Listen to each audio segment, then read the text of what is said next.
Bonjour à toutes et à tous et bienvenue sur ce nouvel épisode d'Avenir. J'ai aujourd'hui avec moi Mihai Gavriloiu qui est CEO et cofondateur de GoFlint. Bonjour Vanna. Bonjour, comment est-ce que tu vas Mihai ? Ça va très bien, merci de me recevoir. Merci à toi d'être venu.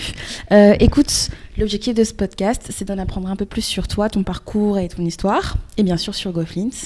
Donc si tu le veux bien, est-ce que tu pourrais te présenter pour celles et ceux qui ne te connaîtraient pas ? Oui, je m'appelle Mihai Gavriloiu, comme tu l'as dit, je suis le CEO et cofondateur de GoFlint, qui est une plateforme d'annonce immobilière qui s'est lancée en 2020. Et mon parcours à l'origine est dans le monde de l'immobilier, mais c'était plutôt l'investissement dans l'immobilier commercial, bureau, entrepôt, hôtel, qui n'a rien à voir avec ce que fait GoFlint aujourd'hui, qui est de l'immobilier résidentiel. Donc moi, je viens du monde de l'investissement. Ok, très bien. Est-ce que tu en faisais d'abord à titre personnel ou est-ce que tu étais déjà dans une entreprise J'étais dans un fonds d'investissement spécialisé dans le rachat, le repositionnement, création de valeur et aussi amélioration de la performance énergétique de ces actifs dans lesquels il investissait. D'accord. Alors, on va faire un bond dans le passé. Est-ce que tu peux nous expliquer un petit peu d'où tu viens, nous raconter un petit peu ton enfance, si tu as des anecdotes sympas, et puis comment est-ce que tu es rentré petit à petit dans le monde de l'immobilier ? Avec grand plaisir. Alors écoute, mon enfance, je l'ai commencé en Roumanie.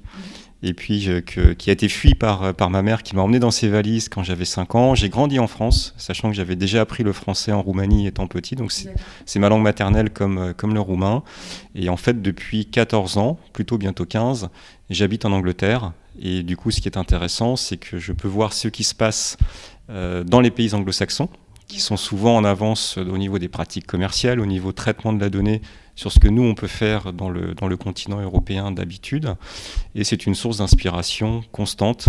Et donc l'immobilier, je l'ai découvert en fait en faisant le métier d'investisseur. Donc ça n'était pas mon argent, c'était de l'argent de compte de tiers, donc des fonds de pension, des assureurs qui confiaient à l'entreprise pour laquelle je travaillais des sommes, en nous disant, votre objectif, c'est de trouver des immeubles, des entrepôts, des hôtels qui ne sont plus en état de bien fonctionner et d'en faire de nouveau des actifs en fait de première catégorie. Donc aujourd'hui, tu vis à Londres. Tu fais entre Londres et Paris, je vis en fait entre Paris, Londres et dans l'Eurostar. Et dans l'Eurostar, d'accord. Qu'est-ce qui t'a amené à faire ce choix d'entreprendre ? On va peut-être d'abord parler de GoFlint avant. Comment est-ce que tu es arrivé à ce constat de te dire, ok, aujourd'hui on va créer GoFlint. Quelle était la raison pour laquelle tu as co-créé GoFlint ? L'idée, c'était juste de se dire, pourquoi entreprendre ? C'est parce que je voulais faire quelque chose de différent, mais ça, on peut y revenir tout à l'heure. La jeunesse de GoFlint, c'est de dire, on a un service qui est la diffusion d'annonces immobilières, qui est un service d'un point de vue technologique en phase d'obsolescence, puisqu'on parle de technologies qui ont entre 20 et 30 ans, où il y a, je dirais, jusqu'à l'arrivée de l'IA, eu très peu d'innovation. C'est en train de changer pour le coup. Peut-être qu'on va rattraper ces 30 ans de retard en 1 ou 2 ans, on va voir.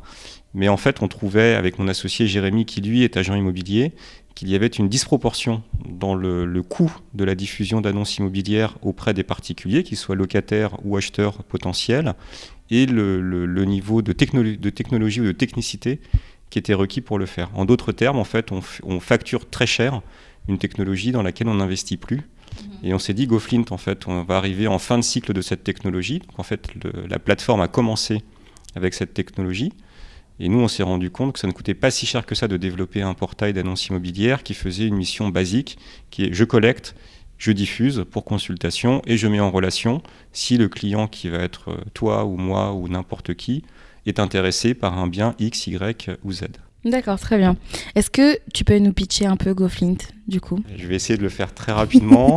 Nous sommes une plateforme de dépose d'annonces immobilières réservée aux professionnels. D'accord. Cette dépose, on l'a fait à destination des particuliers qui peuvent la consulter soit sur notre site internet. Et depuis quelque temps, en fait, nous pensons qu'il est temps de bouger, je parlais d'obsolescence technologique, de bouger cette consultation, de la rendre encore moins difficile, c'est-à-dire ne pas contraindre un particulier à aller sur un site internet, sur une application tierce ou sur n'importe quel autre vecteur. On souhaite en fait, apporter les annonces directement dans leur réseau social. Premier point. Deuxième point, la recherche immobilière, on s'y colle tous. C'est plus ou moins anxiogène, plus ou moins heureux comme expérience, puisqu'on va devoir se plier aux idiosyncrasies des portails existants. D'ailleurs, la notion de portail est intéressante, puisqu'on a en tête quelque chose avec une clé qu'il faut tourner, des grands battants plus ou moins lourds qui peuvent grincer, un petit peu rouillés qu'il faut ouvrir, et puis après, c'est à nous d'aller faire l'effort, d'aller piocher dans ce stock-là quelque chose qui peut nous intéresser ou pas. Mais est-ce qu'on va trouver ce qui nous intéresse ? On ne sait pas. L'idée, c'est de faire l'expérience inverse. Je suis professionnel, je dépose mes annonces sur GoFlint, ça me coûte 0. Okay. J'ai des options payantes si ça m'intéresse, mais par défaut, ça me coûte 0. Je n'ai pas de limitation dans les interactions que je peux avoir avec les particuliers.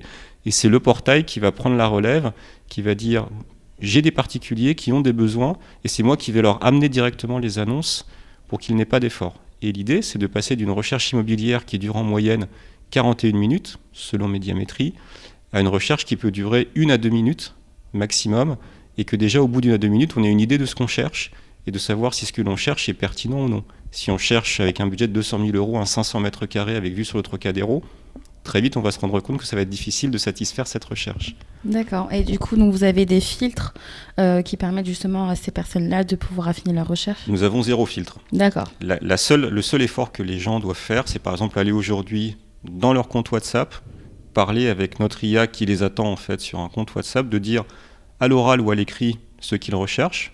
Plus ils vont préciser, plus en fait l'IA pourra filtrer les annonces pour eux. Et c'est l'IA qui va construire les filtres derrière. En tant que particulier, ce n'est pas à moi d'avoir des menus déroulants, d'appuyer sur des boutons. Ça, c'est fini. En tout cas, on pense que ça devrait se finir. Ok, très intéressant. Au niveau du business model, du coup, comme c'est un portail d'annonces gratuites, comment est-ce que vous rémunérez? Sur quoi vous vous êtes basé pour créer tout ça? Alors, nous avons 3 lignes de métier. Chez GoFlint, nous sommes un portail gratuit, oui, je dirais freemium, c'est-à-dire qu'une fois de plus, il y a un service de base illimité qui est gratuit, une option de visibilité renforcée que les professionnels de l'immobilier connaissent, qu'on appelle des boosts ou qu'on appelle des remontées d'annonces ou ce que l'on veut. Et le risque financier, c'est à peu près le même risque que de prendre un abonnement Netflix. Donc après, si on ramène une transaction, c'est à peu près 125 ans de frais premium qui sont remboursés ou qui sont amortis. Nous avons une marketplace de services qui va en fait œuvrer soit pour le particulier, qui peut dire je cherche un crédit, je cherche un devis de déménagement, un devis de travaux ou tout autre point de friction dans sa recherche immobilière. Nous avons certains partenaires qui, eux, vont être plutôt à destination des professionnels. Par exemple, je veux acheter de la donnée immobilière. Via GoFlint, on va négocier des prix réduits et puis après, le professionnel en fait, exploite cette donnée comme il l'entend. D'accord. Et troisième point, j'évoquais cette technologie, cette solution IA que nous avons développée. Nous commençons à la commercialiser pour compte de tiers, c'est-à-dire que des réseaux, par exemple, d'agents immobiliers commencent à pouvoir eux-mêmes exposer leur catalogue en direct auprès des particuliers via les réseaux sociaux. Oui, justement, j'allais évoquer cette question de IA. Tu parlais de retard tout à l'heure et du fait qu'on allait peut-être le rattraper. Comment est-ce que toi, tu l'as un petit peu introduit, mais choisi d'intégrer l'IA dans GoFlint? Et selon toi, qu'est-ce que ça va apporter de plus à justement ces professionnels de l'immobilier ou ces particuliers? Alors, si je reprends les questions dans l'ordre opposé, ce que cela va apporter aux professionnels, ça va leur apporter un meilleur matching, parce que finalement, on peut aussi être un site de rencontre entre un besoin immobilier et puis des annonces immobilières. Donc c'est un meilleur matching entre le besoin du particulier qui va être mieux compris par une IA qu'un filtre traditionnel, une annonce immobilière, du coup une prise de contact de la part d'un particulier qui sera peut-être plus pertinente pour le professionnel de l'immobilier. Premier point. Pourquoi l'IA? C'est qu'en fait, nous, étant un portail jeune, nous sommes obligés, nous avons des gros acteurs qui existent en France. Par exemple, nous sommes obligés de nous différencier parce que si on reprend le même sillon que les acteurs historiques, il n'y a pas d'intérêt à créer GoFlint, on peut le fermer demain et puis on ne peut pas tous passer à autre chose. Donc nous sommes obligés de trouver des solutions qui vont offrir une meilleure ergonomie, donc c'est-à-dire de dire à un utilisateur, nous avons un peu plus de 600 000 annonces sur le portail, donc vous avez de quoi chercher, et en plus, votre recherche va être plus agréable, va être plus personnelle. Et en fait, je dirais pas, c'est venez comme vous êtes, parce qu'il y en a d'autres qui le disent mieux que nous, mais votre recherche sera sur mesure. D'accord. Vous pouvez exprimer le besoin que vous avez et qu'un portail traditionnel, 1, ne saura pas comprendre, 2, ne vous dira pas, en fait, c'est cette annonce-là que vous devriez regarder en priorité. Il va vous dire, j'ai trouvé 154 annonces qui correspondent à vos critères de recherche. Maintenant, c'est à vous de balayer les 154 annonces. Okay. Donc l'IA pour nous, l'IA est un passe-plat. C'est-à-dire que l'IA n'a pas à être... c'est un moyen. Okay. C'est un levier qui est juste là pour aider le particulier. D'accord. Et l'agent immobilier aussi, du coup. Au niveau des... Tout à l'heure, tu parlais des partenaires. Oui. Comment est-ce que tu choisis ces entreprises qui vont être partenaires? On va regarder déjà si eux et nous avons envie de travailler ensemble. Donc ça va être un partage de valeurs. Étant une petite entreprise, on peut s'offrir le luxe d'exprimer ce que nous sommes. de voir si le partenaire est intéressé, parce qu'on a des partenaires qui nous disent vous êtes un acteur récent, vous êtes un acteur nouveau, est-ce que vous pouvez me garantir tel niveau de volumétrie ? Ça, on ne peut pas le garantir. En revanche, on peut présenter la manière dont on construit l'acquisition de cette volumétrie. Et on a des partenaires, en fait, qui, certains, je dirais même beaucoup, nous aident à grandir nous-mêmes, donc ils peuvent avoir un regard critique sur l'intégration de leurs services dans la recherche immobilière du particulier ou dans le besoin du professionnel. Donc ça, c'est super parce que ça nous fait grandir et ça enrichit le contenu du catalogue de GoFlint. Et c'est comme ça, en fait, qu'on va rechercher les partenaires. Le point bien évident qu'on va aussi regarder, c'est la pertinence du partenaire, mais aussi notre pertinence à nous vis-à-vis de lui. Quelqu'un qui va se retrouver très tard dans la transaction immobilière ne sera pas forcément intéressé par GoFlint. Et on va lui dire, viens chez nous si tu veux, mais on te garantit très très peu de volumétrie justement parce que tu n'es pas dans le haut de funnel ou le bas de funnel selon le positionnement que l'on souhaite dans la recherche du particulier. Nous sommes juste un publicitaire. D'accord. C'est tout ce qu'on est. Et au niveau des annonces que vous publiez, on retrouve principalement des annonces peut-être d'immobilier résidentiel ou comme tu travaillais dans l'immobilier commercial, bureau, on a tout type d'annonces ? Alors nous avons à peu près 95 ou 96% d'annonces résidentielles. Les 3 ou 4% qui vont être, ça va plutôt être de la boutique, donc c'est plutôt en fait des annonces que certains agents diffusant principalement du résidentiel vont pousser aussi sur le portail. Mais la spécificité du portail actuellement, c'est vraiment le bien résidentiel. D'accord. On va travailler sur une évolution vers le bien commercial, mais pour l'instant, si vous venez sur GoFlint aujourd'hui, vous venez principalement pour du bien résidentiel. Ok, très bien. Au niveau de GoFlint, on va parler un petit peu de l'entreprise. Donc, tu l'as cofondée avec Jérémy, si j'ai bien retenu. Comment est-ce que vous vous êtes rencontrés et comment est-ce que la création de GoFlint s'est passée ? Alors, c'est une histoire très originale. On s'est rencontrés sur les bancs de l'école de commerce à Lyon. Et puis, en fait, après, nous sommes chacun partis dans nos trajectoires respectives. Et quand nous avions 36, 37 ans, donc on était déjà plus tout jeune, on s'est dit ce serait sympa de faire quelque chose de différent de ce que nous faisons. Donc lui, c'est l'agence immobilière. Et moi, je vais parler plus de moi parce que en tout cas, c'était mon ressenti. Venant du monde de la finance, j'ai toujours eu, depuis longtemps, j'avais envie de faire quelque chose de mes mains. C'est-à-dire qu'en finance, on manie de l'Excel, on manie du PowerPoint, on manipule de la donnée, mais ce qu'on construit, c'est un support d'investissement.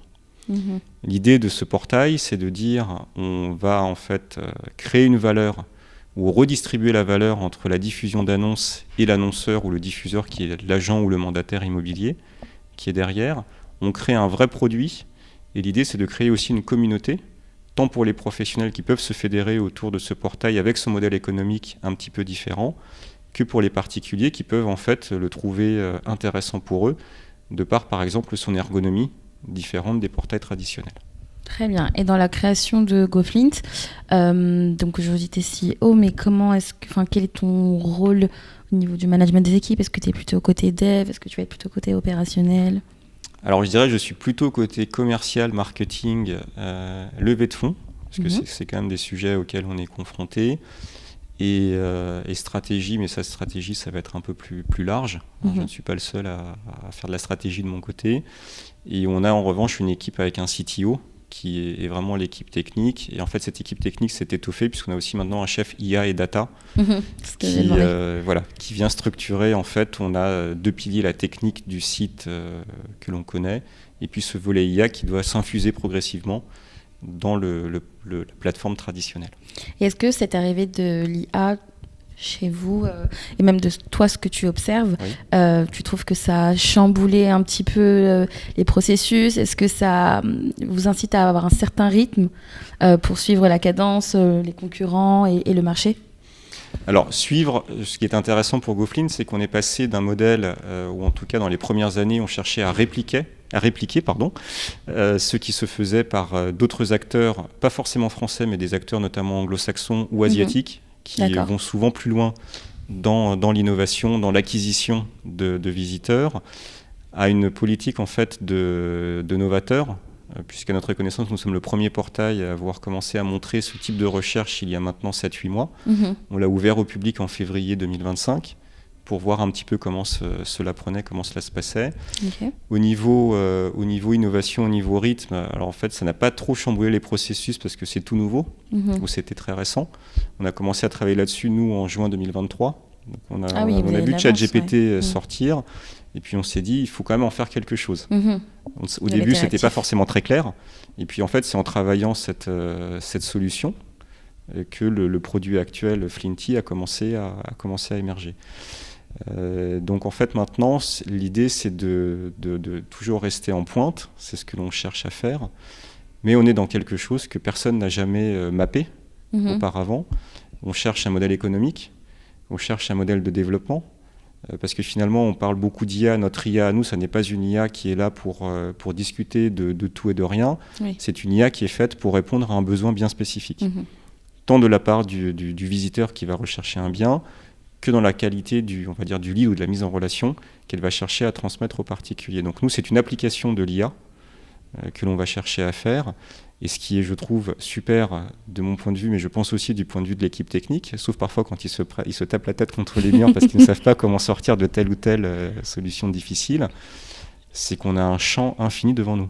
Ouais, et on peut créer quelque chose qui n'existait pas il y a 3 mois, qui n'existait pas il y a 6 mois, et auquel on ne pensait même pas il y a 1 an. Ça va tellement vite, toute cette technologie. Et ça mène aussi un peu à repenser le parcours, la façon de faire ses recherches immobilières, de consommer. C'est très intéressant. Et au niveau de ton équipe, vous êtes combien aujourd'hui chez GoFlint ? Nous sommes 14 aujourd'hui. La moitié, c'est une équipe technique. Et le reste de l'équipe, c'est plutôt équipe marketing et équipe client success, donc qui vise à accompagner les professionnels et les partenaires qui sont présents sur GoFlint. Très bien. Alors, pour revenir un petit peu sur ton parcours d'entrepreneur, quel était un peu ton état d'esprit ? Donc, tu avais 36 ans quand tu l'as créé. Quand on a commencé à travailler sur un pré-prototype. Un pré-prototype, d'accord. Et comment est-ce que ça s'est passé ? Sur une feuille de papier. Ok. C'était le pré-prototype avec justement avec le CTO, qui est un CTO associé. On s'est dit quelles sont les premières briques à mettre en place. Et en 2018, on avait quelque chose qui ressemblait à 2 pages de site internet, qui avait 5 annonces qui étaient chargées dessus. Et je me rappelle encore la toute première discussion avec des investisseurs. On avait, nous, un circuit sur ce site-là où il ne fallait pas aller avec la souris, sinon ça faisait planter l'animal. Donc c'était... mais on l'avait dit aux investisseurs. On leur a dit, on peut vous montrer ça, si on y va, on ne sait pas ce que ça va donner. Donc c'était... en fait, on l'a construit brique par brique. D'accord. C'est-à-dire, j'aimerais te dire que dès 2019 ou 2018, on savait que GoFlint serait ce qu'il est aujourd'hui. Je dirais que pour la moitié, oui. Mais l'autre moitié, en fait, c'est saisir les opportunités, notamment technologiques, et voir comment, en fait, cela peut changer le business plan, notamment qu'on avait évoqué. Cette notion de mettre à disposition notre technologie sous forme de marque blanche, en août 2024, je n'avais pas ça en tête. C'est plutôt quand on a commencé à la montrer que certains nous ont dit « c'est compliqué de mettre ça chez moi ».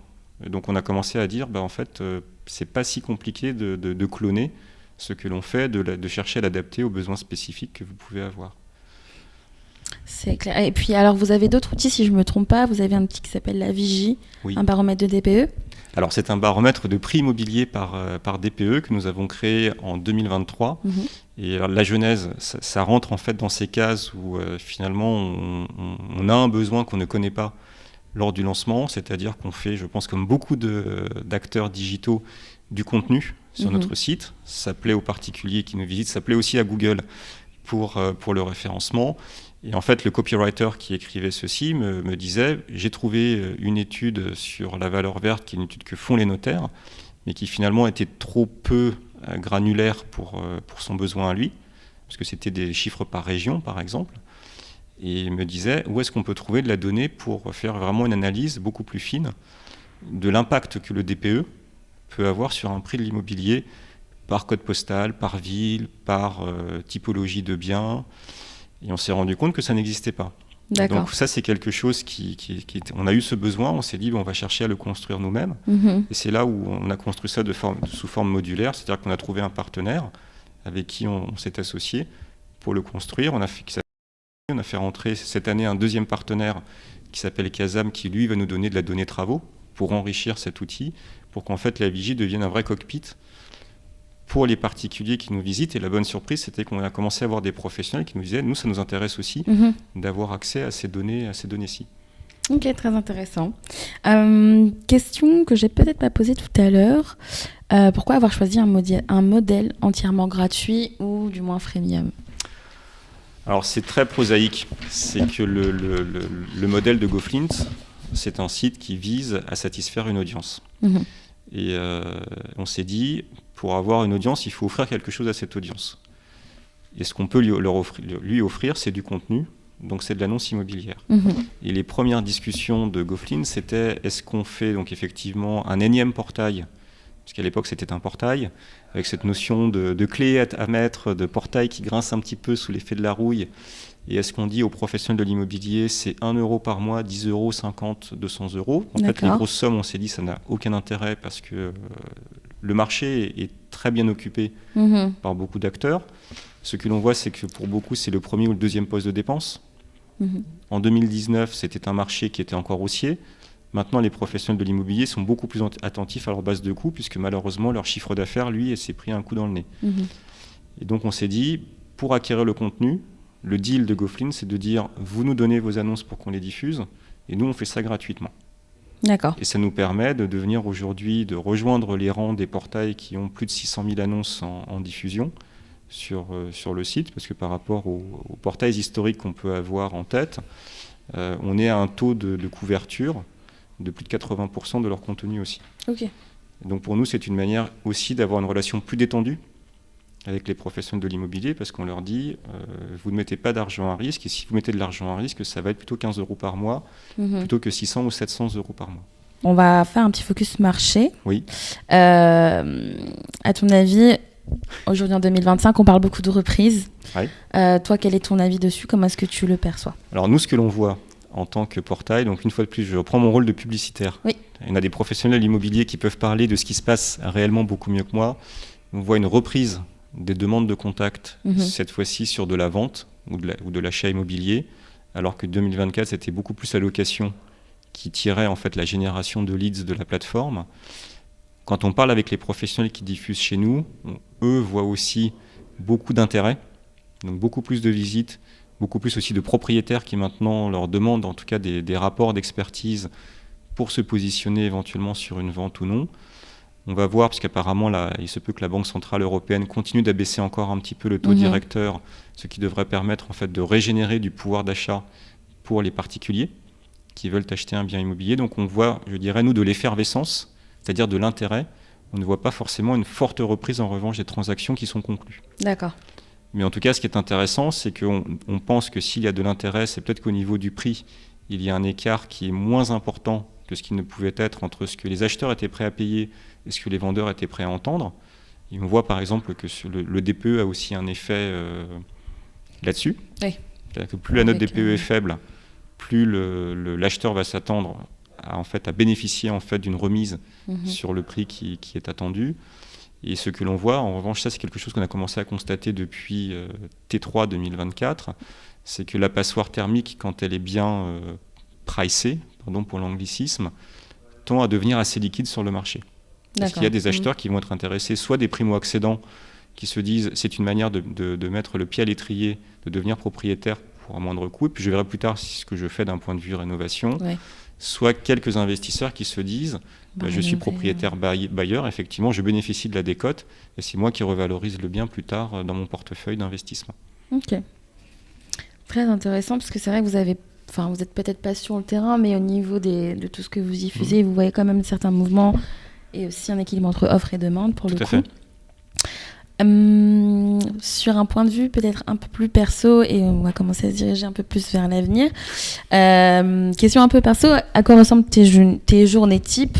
Du coup, tu m'as dit Eurostar, Paris. Est-ce que tu as le temps aussi de retourner parfois en Roumanie ? Non, alors la Roumanie, je n'y suis pas allé depuis 3 ans. J'ai de moins en moins de famille là-bas aussi. Donc le gros de ma famille maintenant est plutôt en France et au Royaume-Uni. Donc c'est plus simple. La journée, alors étant à Londres, en fait, quand je me lève, donc vers 7 heures de chez moi, j'ai déjà une partie de l'équipe qui est au travail, que ce soit parce qu'on a une grosse partie de l'équipe en France, on a aussi une petite partie de l'équipe en Ukraine, et une autre partie en Thaïlande. Ok.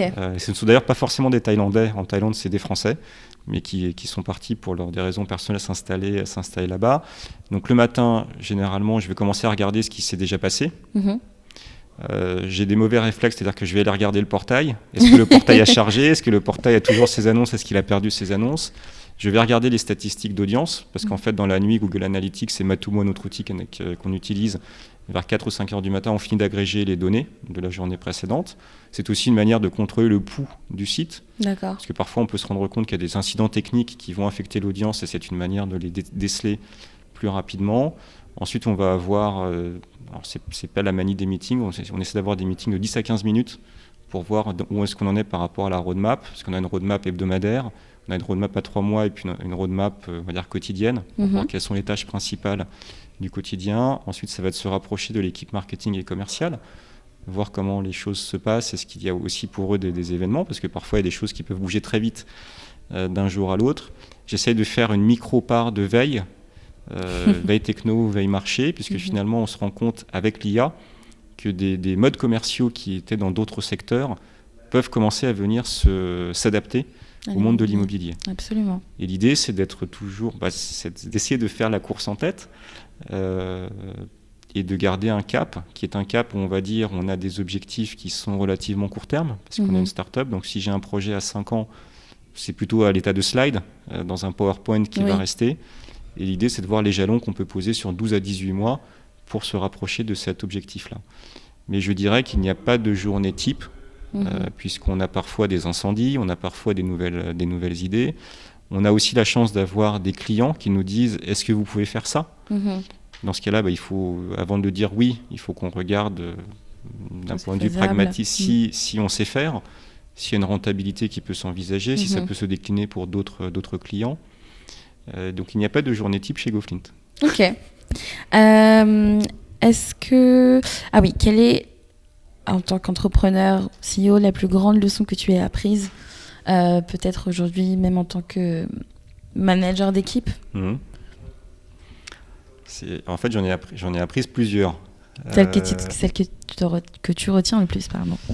Celle que je retiens le plus, c'est que je suis surpris, mais d'un point de vue très positif, de l'adhésion que l'équipe peut avoir à l'entreprise. Et cela signifie que progressivement, l'entreprise, ça n'est plus moi, elle-même devient sa propre personne et arrive à fédérer ses collaborateurs.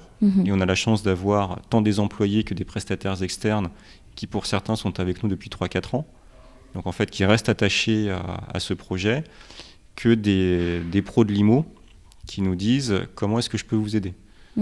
Alors, c'est pas forcément ouvrir le portefeuille que de nous aider. Parfois, c'est de dire à son concurrent, mais qui est aussi un camarade du bout de la rue, diffuse tes annonces sur cette plateforme-ci.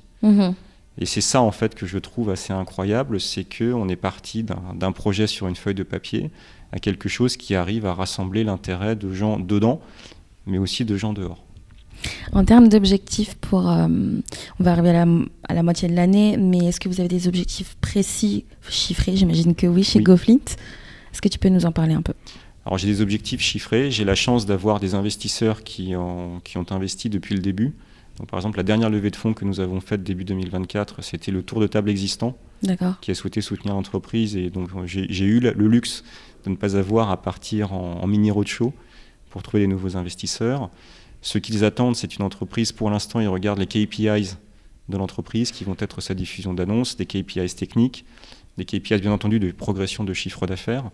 Je n'ai pas une pression forte, ou en tout cas délirante, pour avoir une rentabilité avant encore au moins 2 ans et demi. Donc ça, c'est plutôt bien. Ouais. Ça permet à l'entreprise de continuer à investir dans son équipe, mais aussi dans sa techno.